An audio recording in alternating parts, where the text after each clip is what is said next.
है, अपना ही एजेंडा खड़ा करना है, निर्दोषों को फंसाना है। अगर उस बच्ची को इंसाफ दिलाना है तो दोषियों को पकड़ो, इंक्वायरी सीबीआई से करवाओ, तो हम उस इंक्वायरी को मानेंगे, नहीं तो अन्यथा हम सड़क पे, उस रोड पे। आज इधर धारा लगाई जाती है, 144 धारा लगाई, किस बात के लिए लगाई? इंसाफ के लिए। हम उस धारा का उल्लंघन कर रहे हैं या ना करें, आज हमें कोई पुलिस रोके, कोई अवाम रोके, हम नहीं सुनेंगे। हम अपनी लाशें हम उधर मरेंगे। अगर आज हम इतने दिनों से उधर बैठे हैं, मीडिया वालों का काम हो जाएगा। हम इतने दिनों से उधर बैठे हैं, आज तक ये मीडिया नहीं है। किस किस मीडिया को पैसा मिला है ये बताओ मुझे। लाशें दिखाओगे ज्यादा मीडिया बिकी हुई है, मैं शरेआम मुंह पे बोलूंगी, आज मीडिया बिकी हुई है। अगर नहीं बिकी, दोनों साइड से न्यूज दो। आज तक उस बच्ची के रेप का दिया जा रहा है, लेकिन उसके इंसाफ के लिए जो हम 3 महीने से तड़प रहे हैं, उसका क्यों नहीं दिखा रहा मीडिया? जिस मीडिया ने पैसे खाए हैं वो शरेआम में बोल रही हूँ, वो जम्मू में पैर मत रखे, क्योंकि इंसाफ की दुहाई के लिए आजकल इंसाफ दबाया जा रहा है।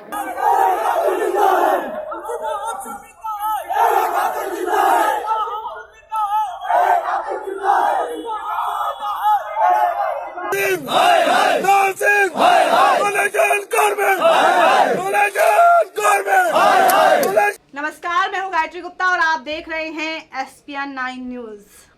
अभी आपने सुना सांझीराम की बेटी किस तरीके से हो हल्ला कर रही है बीच सड़क पर, साफ साफ कह रही है, मीडिया को धमकी दे रही है कि खबरदार अगर जम्मू में कदम रख दिया। 3 महीने से हम जिस केस की सुनवाई के लिए, जिसके लिए इंसाफ मांग रहे हैं, तब कहाँ था मीडिया? किसके हाथों बिका है मीडिया? ये बताएं हमें ज़रा। और अगर इंसाफ नहीं दे सकते तो जम्मू में कदम मत रखना।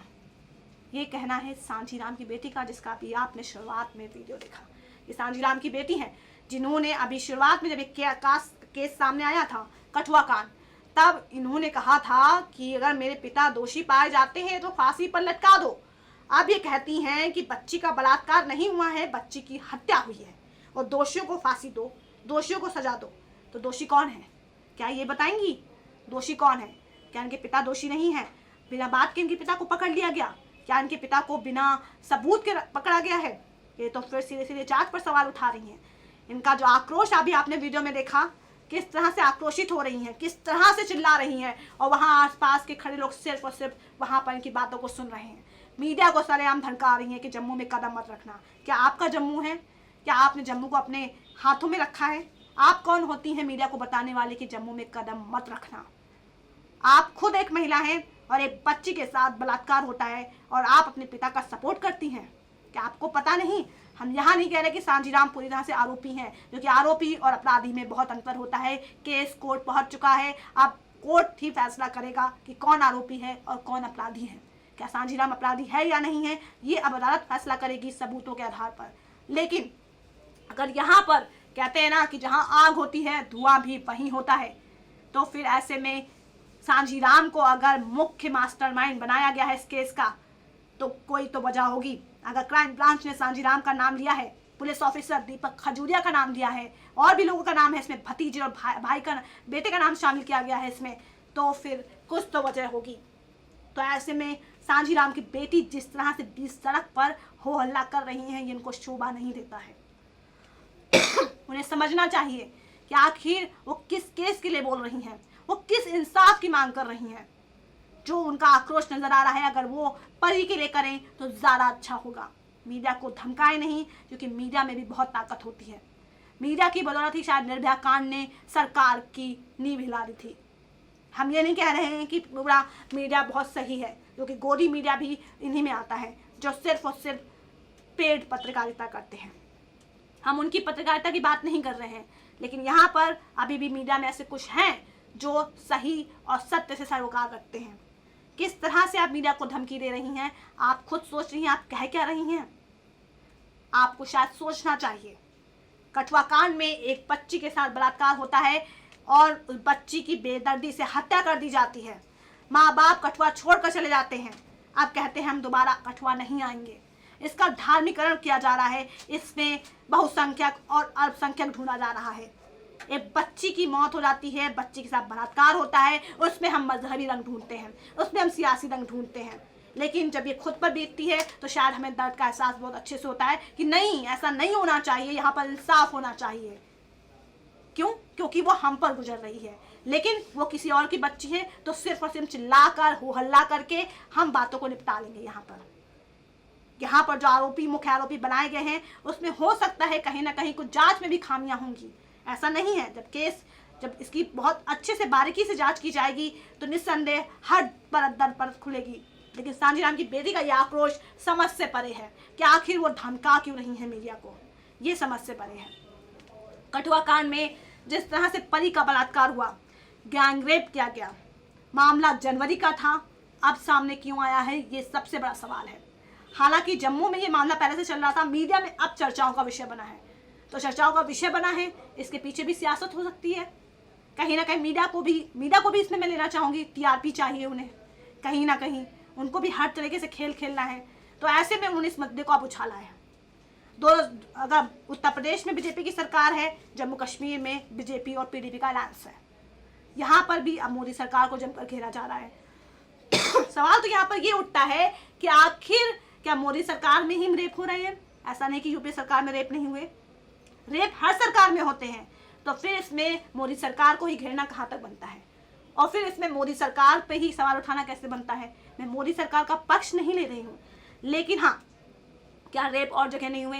तब क्यों नहीं कानून बनाया गया? और हाँ, इसमें मोदी सरकार का सबसे माइनस पॉइंट ये है कि जब यूपी सरकार सत्ता में थी और निर्भया कांड सामने आया था, तब उन्हीं के नेताओं ने हो हल्ला किया था। मनमोहन सिंह को स्मृति ईरानी चूड़ियाँ भेज रही थी। आप क्यों चूड़ियाँ नहीं भेजती हैं पीएम मोदी को? आप क्यों नहीं हो हल्ला करती हैं? आप कहती हैं कि कानून बनाने की जिम्मेदारी राज्य सरकार की है, आप क्यों नहीं बोलती हैं स्मृति ईरानी? आप कहाँ गई उनकी आवाज़? आप कहाँ गया उनका सड़कों पर प्रदर्शन? आप कहाँ गया उनका महिला मोर्चा? आप कहाँ गई उनकी बड़ी बड़ी बातें? मेनका गांधी का जिक्र करूंगी। कानून बना रही थी निर्भया कांड पे, कहाँ नहीं बना? जब बना तब तक जुवेनाइल जस्टिस बोर्ड से वो नाबालिग आरोपी बरी हो गया। क्या कानून का ऐसा रखा जाए? क्या कानून का ऐसा किया जाए? यहाँ पर एक लड़की मर जाती है, चली जाती है दुनिया से, और हम सिर्फ कानून बनाते हैं। उस कानून का क्या फ़ायदा? मैं न्यायपालिका और कानून पर सवाल खड़ा नहीं कर रही हूँ, लेकिन जो हमारे नेता हैं वो सिर्फ और सिर्फ सियासत करते हैं और हमें मीडिया में आकर डिबेट में बैठ के बोलते हैं कि राजनीति नहीं करनी चाहिए, और खुद तो राजनीति करते हैं। वही है ना, जो हम कहते हैं वो हम करते नहीं, और जो करते हैं वो हम कहते नहीं। हमें अपने अंदर गिरेबान में झांकना चाहिए। स्मृति ईरानी का जिक्र बार बार इसलिए करूँगी क्योंकि ये वही महिला नेता हैं जिन्होंने यूपीए सरकार में निर्भया कांड के दौरान जमकर हो हल्ला किया था। पीएम मोदी ने ट्वीट किया था कि दिल्ली में लड़कियां सुरक्षित नहीं है, रेप की कैपिटल बन गई है दिल्ली। अब क्या कहेंगे पीएम मोदी?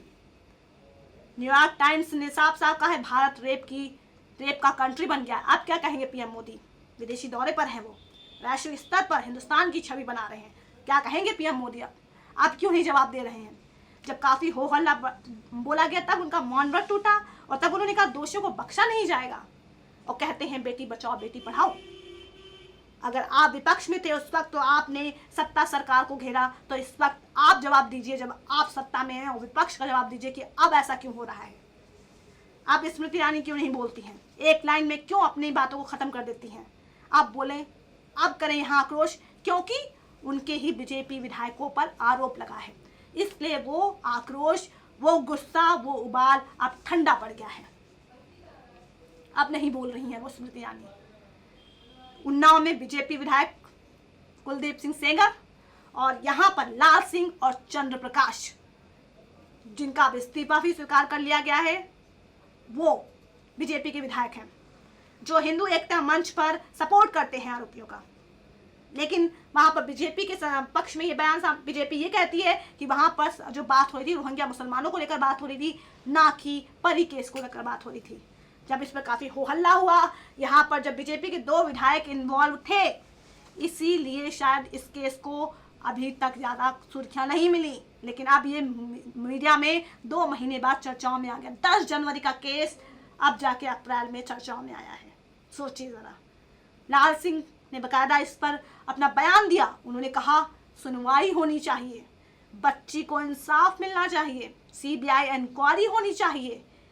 खुद को कह रहे हैं मैं मर्द हूँ, इंसान हूँ, इस्तीफे को लेकर सवाल किया गया उनसे, बलि का बकरा बनाया गया आपको, तो कहते हैं मैं मर्द हूँ, इंसान हूँ, मुझे कौन बलि का बकरा बनाएगा। पार्टी पर भी उन्होंने ठिकरा फोड़ा कि पार्टी ने मुझे भेजा था रासना, मैं अपनी मर्जी से नहीं गया। सुनिए क्या कहा है राज सिंह ने। आपने दे दिया है, हाँ, दिया है। आपने इस्तीफा दिया है, क्या ये इस्तीफा आपने अपनी मर्जी से दिया है? और आपका ये भी कहना है कि आपको पार्टी ने वहाँ पर भेजा था। बिल्कुल पार्टी ने भेजा। अभी कहूँ साथ जी हमारे प्रेसिडेंट है, उन्होंने भेजा, मैं क्यों इनकार करूँगा। उन्होंने मुझे भेजा, साथ गंगा जी को भेजा, और भेजा क्योंकि माइग्रेशन हुई थी, वहाँ प्लान हो गया था, लोग घर छोड़ के भाग गए थे, इतनी बुरी हालत थी, भेजा। कोहली जी को उनके पास भेजा, आसिफ को उधर भी भेजा, सारे मिनिस्टर वहाँ गए और वहाँ जाके उनकी बात सुनी। लोगों ने कहा जो इंक्वायरी हो रही है हमें इस पे डाउट है, हम चाहते हैं कि आसमा की आपको बलि का बकरा बनाया, आपको बलि का बकरा बनाया, पार्टी ने आपको बलि का बकरा बनाया। मैं बकरा ना पहले था, ना आज हूँ, ना कल रहूंगा, समझे। मैं मर्द हूँ, इंसान हूँ। सुना आपने, ये वही विधायक हैं जिन्होंने इस्तीफा दे दिया है, बीजेपी के विधायक हैं ये, और काफी हो हल्ला हुआ। इन्होंने हिंदू एकता मंच पर जाकर आरोपियों के समर्थन में नारे लगाए थे और कह रहे हैं कि हाँ मैं गया था, मुझे पार्टी की तरफ से भेजा गया था, और लेकिन जब इस पर हो हल्ला हुआ तो इस्तीफा दे दिया। ये तो सरकार की असलियत है।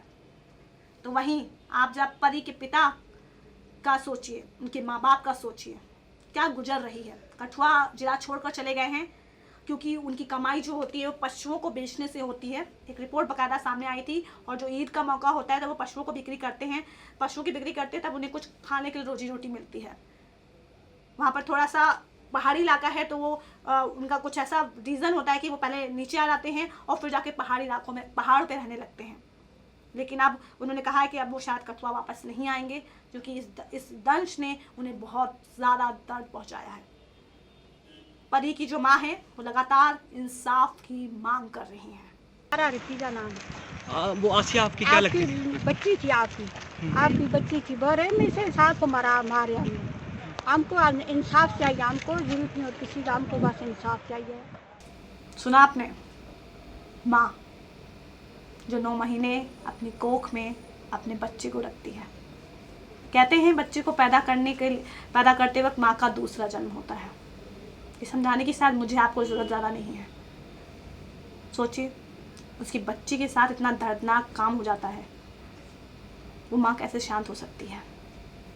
पिता बेटी का पिता से बहुत खास लगाव देखा जाता है। पिता बेटी का संबंध ही अलग होता है। कहते हैं ना कि बेटा भले साथ छोड़ दे लेकिन बेटियां कभी माँ बाप का साथ नहीं छोड़ती हैं। ऐसा आप बाकायदा कोटेशन वगैरह पढ़ते भी रहते होंगे। हम यहाँ नहीं कह रहे कि बेटा साथ छोड़ ही देता है, बेटा भी बहुत साथ देता है। तो सोचिए उस पिता पर क्या गुजर रही होगी। सुनिए क्या कहा है परी के पिता ने, और साथ ही ये भी कहा है कि उनको किस तरह से धमकियाँ दी जा रही हैं। सुनिए ज़रा आप। शिवा का बाप फादर। तो क्या कारण हुआ वहाँ से आप छोड़ के आ गए, क्यों? वहाँ चौक में जाना भी था पीछे गर्मी को लेकर, सर्दियों में आ जाते हैं हम ना, हमारे पास माल मवेशी है, उनको लेकर हम सर्दी गर्मी महसूस करती नहीं है।